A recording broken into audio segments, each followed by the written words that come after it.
Hello, investors and economic enthusiasts. Welcome to My Perfect Degree, the channel where we discuss economics, investments, and how to make smarter financial decisions to secure a prosperous future. Today, we're diving into a highly debated yet critical topic: index funds. We'll explore their advantages and disadvantages while debunking common myths about inflation, taxes, and the supposed lost decades of investing in them. Stick around until the end because, beyond gaining a deeper understanding of how these investment tools work, you'll discover practical strategies to maximize your returns and minimize risks. Get ready to bust some myths and learn how to make financial decisions based on real data, not assumptions.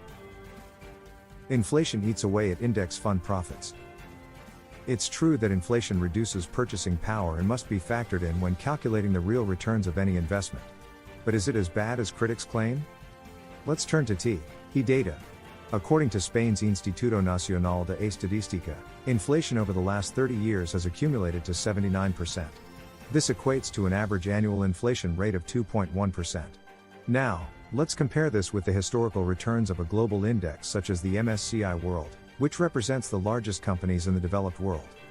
Since 1993, the MSCI World has delivered an average annual compounded return of 7.8%.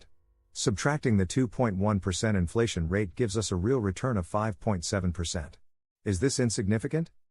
Absolutely not. Let's look at a practical example. If you invested €10,000 30 years ago, without considering inflation, you'd end up with approximately €88,000. Adjusting for inflation, your real purchasing power would be €63,000. This is still more than 6 times your initial investment. This level of return is unachievable if you simply save your money in a bank account. With a 2.1% annual inflation rate, your €10,000 would shrink in purchasing power to less than €6. Over 30 years. You can spend years in losses. Another common objection is that index funds, tied to equities, can experience extended periods of losses, especially during global financial crises. This is true, and the clearest example is the S&P 500. Between 2000 and 2013, the index suffered multiple crashes, resulting in a 13-year period during which you wouldn't have seen gains if you had invested right before the crash of 2000. However, there are strategies to mitigate this risk. Dollar cost averaging. Instead of investing a lump sum, divide your contributions into monthly installments. This allows you to buy more shares when prices are low and fewer when they're high, smoothing out volatility. With this strategy, the longest period of losses in the S&P 500 drops from 13 years to 6.5 years. Global diversification. Index funds tracking global benchmarks like the MSCI World tend to be more stable because they include companies from different regions. This reduces the impact of country-specific crises. Strategic leverage. During significant downturns, some investors opt to borrow money to buy more shares at low prices. While risky, this can significantly accelerate portfolio recovery. Fees eat up returns. In actively managed funds, fees can range from 1.5% to 2% annually, which significantly erodes long-term gains. However, index funds typically have much lower fees, ranging from 0.1% to 0.3% annually. These cost differences are crucial.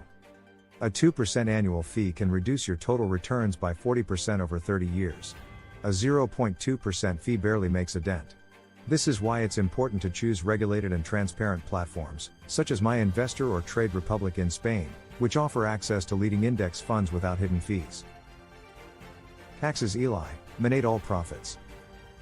Many people assume that taxes on capital gains are similar to income taxes, which is incorrect. In Spain, capital gains taxes range from 19% to 26%, far lower than income taxes, which can exceed 45%.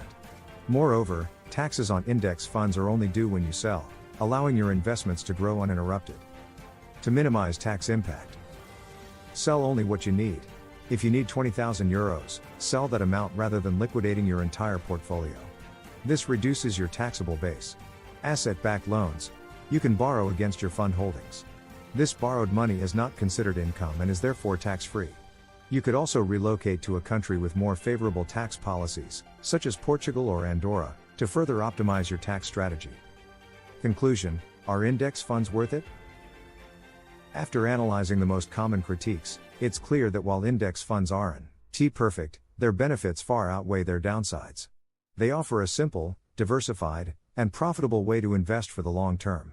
With the right strategies, like recurring contributions, diversification, and tax planning, you can avoid many of the risks associated with these instruments. If you're interested in learning more about advanced investment strategies, from diversification to low volatility portfolios like Ray Dalio's all-weather portfolio, leave a comment and we'll make a video on it. Remember, investing isn't about luck, but about education and strategy. See you in the next video.